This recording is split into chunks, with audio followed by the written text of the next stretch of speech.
Welcome back everyone to another episode of the Doom series, and in this video we are going to learn about floor and ceiling textures. Alright, so in here we are going to begin by opening up mesh.h and mesh.c. Inside of mesh.h now we'll add an attribute for texture coordinates in our vertex as well. And for using them in mesh.c, we'll first of all change this so that our stride, we always set it equal to size of vertex, and this will kind of make our code a bit more understandable. And for the actual value of the offset, we are going to use the offset of operator function or whatever with the vertex t, and we're going to get the offset of position. It's 0, but it's this way it's more understandable what the code does. So we are going to now add the texture coordinates here as well. The size is of course going to be 2 and the actual value is going to be 1. Inside of vertex source, now we are going to change this to location 1, and we are going to add a texture coordinates inside of here as well. And we are going to also have a out variable of the same name so that we can set this and pass the texture coordinates to our fragment shader like that.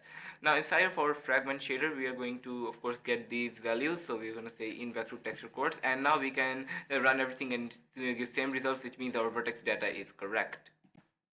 Alright, so for the actual texture, we are going to define a boolean called use texture, and this is going to be a temporary setup because currently we also have some colors. We'll remove this later, and we'll have a sampler 2D. I use sampler 2D actually because this is going to use unsigned integers, which is going to be used as an index in our texture. So if we are using the texture, we are going to get the red coordinate of our main texture, and then we are going to get that into an integer, and then we are going to use that as the index for our palette. And if that's not the case, we're going to just use the other method, and you can see that it still works, nothing breaks.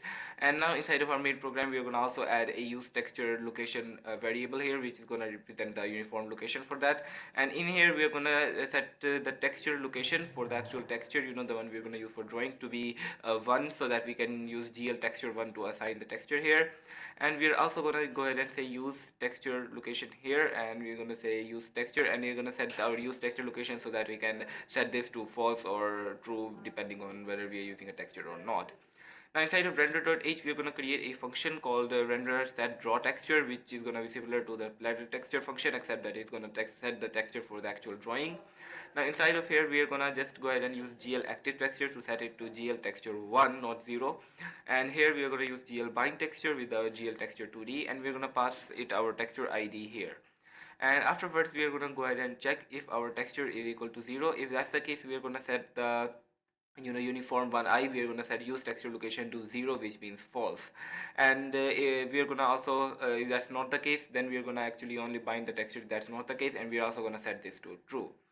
And if I run this right now, you can see that nothing changes, which means that our program still does not break, which is pretty good. So now we can go ahead and move on to the other part. So let's go ahead and close this, and let's go ahead and actually open up engine.c. Now I'm going to create a new file here called flat texture.h. Now inside of this file, we're going to define the basic structure for our flat texture. So inside of Doom, a flat texture is always 64 by 64. So we're going to define the flat texture size, and we're going to set that to 64. Then we are going to define a structure called flat texture, which is going to represent our texture, and it's just going to have an array of data, which is going to be flat texture size multiplied by flat texture size. So that's pretty cool. And now we need to actually load this, and for that we need to use our wad.c file, and of course wad.h as well.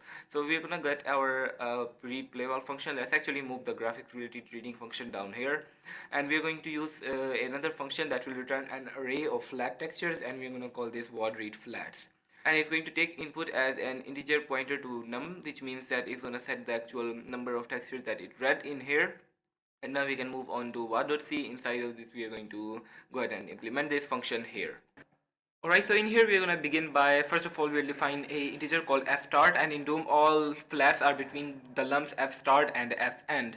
So we're going to get those lumps, and we're going to get them like this. Then we are going to check if our f end is less than 0 or our f start is less than 0. In that case, we're going to return null, because that means there was an error in the word file because the flats were not present.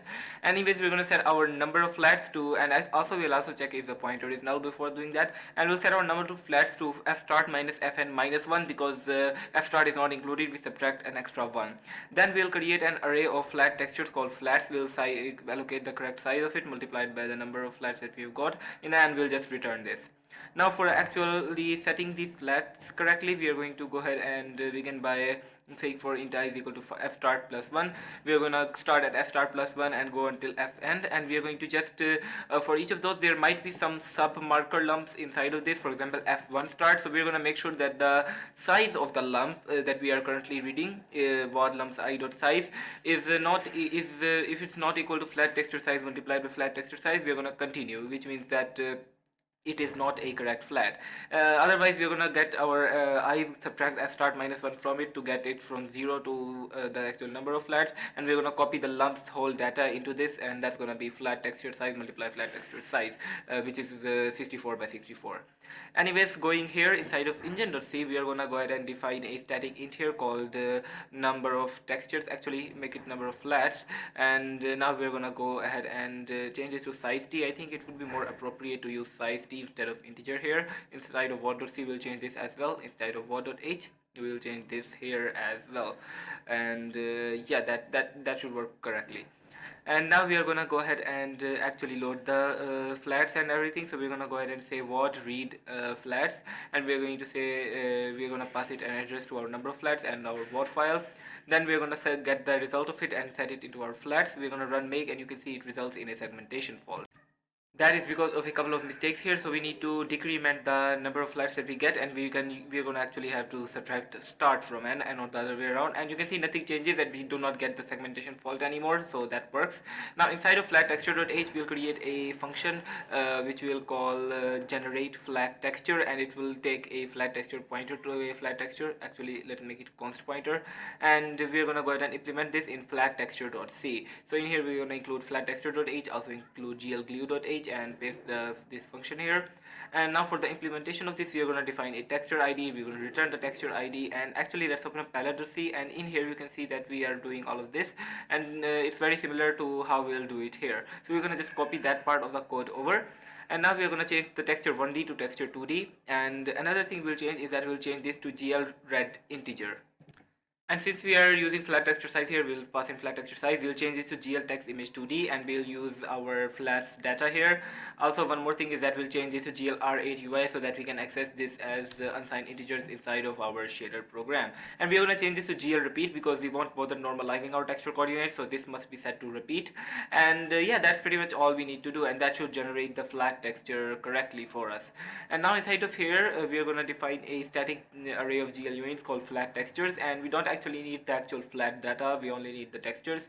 So we are going to just set the flat textures from, we are going to allocate size of GL unit multiply number of flats. Then we are going to go over each of our number of flats, and in the end we are going to free these flats. We are not going to free, of course, our flat textures, of course. And in here we are going to use generate flat texture with our flats and everything, and yeah, that should just set this correctly. And running make, you can see nothing changes still, but that does show that the basic thing here is working correctly. Anyways guys, I didn't want this video to get so long, so this is gonna be pretty much it for this video, and I'll see you in the next one, in which we are gonna finalize the actual texture coordinate setting, and also reading the actual flat that is supposed to be used for each sector, so that we can have completely textured floors and ceilings in our engine. So stay tuned for that. Make sure to like and subscribe so don't miss that one, and share this video with other people as well, and bye.